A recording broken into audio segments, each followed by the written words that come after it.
igsoon. Ari na kita sa Kapitulo 3, mao kadto ang Kapitulo 2. Kapitulo 3 mga igsoon, naguluhan kini gisimba ang istatwa nga bulawan. Mga igsoon, ang hari nagbuhat og istatwa.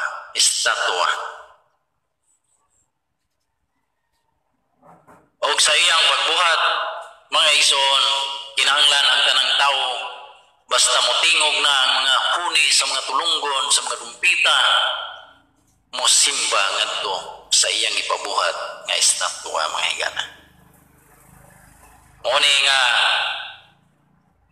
ang taga Babylonia misumbong sa hari naay mga Hudiyo nga wala misimba.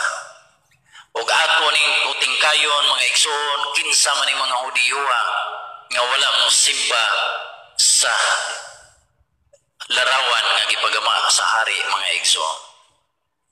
Atong basahon diri sa Daniel Kapitulo 3 versikulo 19.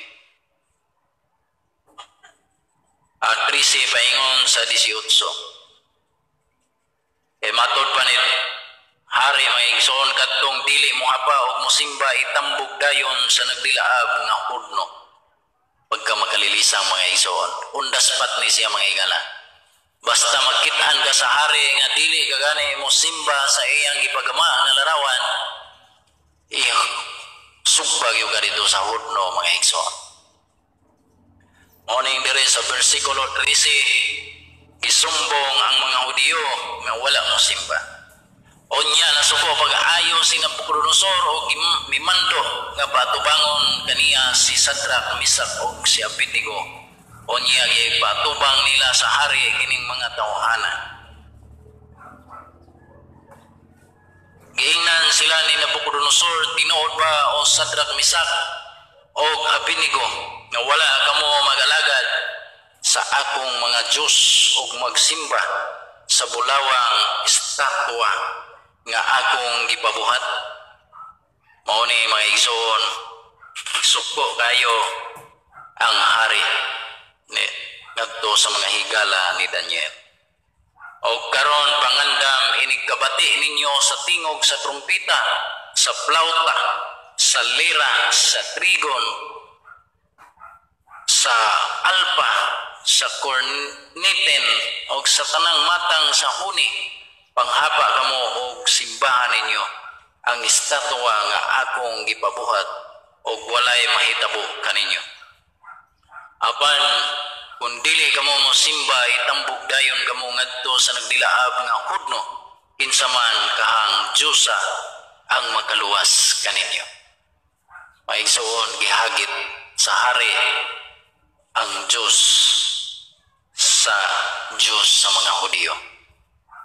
Mao ni mga igsoon ang tubag nila. Mitubag sa hari si Sadrak, si Misak o si Abednego kamahalan, walay kinahanglan nga motubag kami kanimo niining butana. Kung kabubuton sa Dios, luwason kami niya gikan sa nagdilaab nga hudno og sa imong gahom. Apan kung dili iyang kabubuton, hibaw nga dili usab kami moalagad sa imong mga Diyos o mosimba sa estatwa nga bulawan nga imong gipabuhat. So nipalibad sila mga igsoon. Unsa may gibuhat sa hari ining mga panahona, mga higala.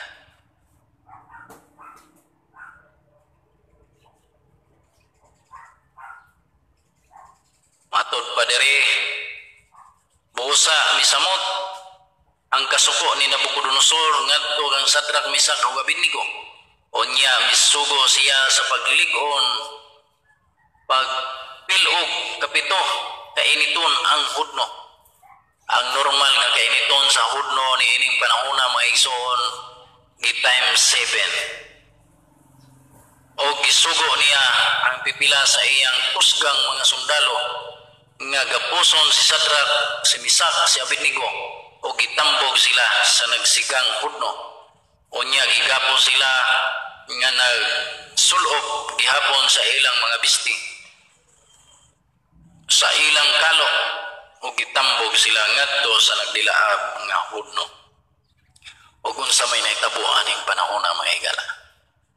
22. Tungod kay gipatuman man gayud ang sugo sa hari ug nainit naman pag-ayo ang hudno, nga siga niini nagapatay na sa mga tao nga nagtambog kang Sadrak, kang Misak ug kang Abednego. Imagine mga igsoon, si Sadrak, Misak, si Sadrak,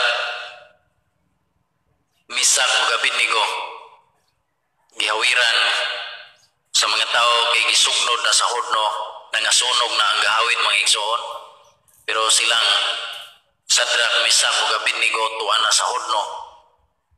Unsa kay nahitabo nila, gani ang gahawid or gasugba nila nga naa sa gawas na nasunog naman gani.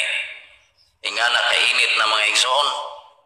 O kining tulo ka tawo gitambog nga ginapos ngadto sa nagsigang hudno.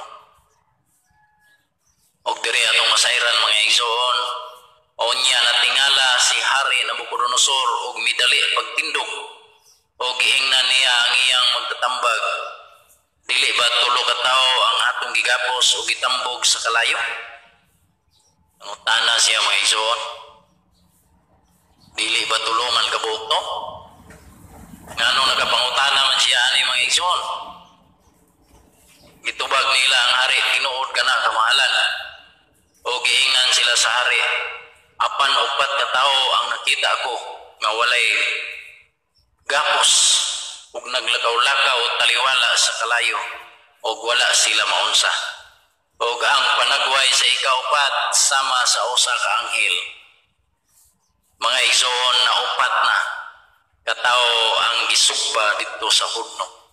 Ug matud pa diri mga igsoon sa bersikulo 23, naglakaw-lakaw na silang Sadrak, Misak ug Abednego didto sulod sa hudno, nga ang kainiton sa hudno gi-times 7. Og natingala siya nganong naupat nga tulo ra man ang iyang gisugnod. Og nidali og tindog ang hari mga igsoon. Unsa man iyang gikadaliag tindog mga igala?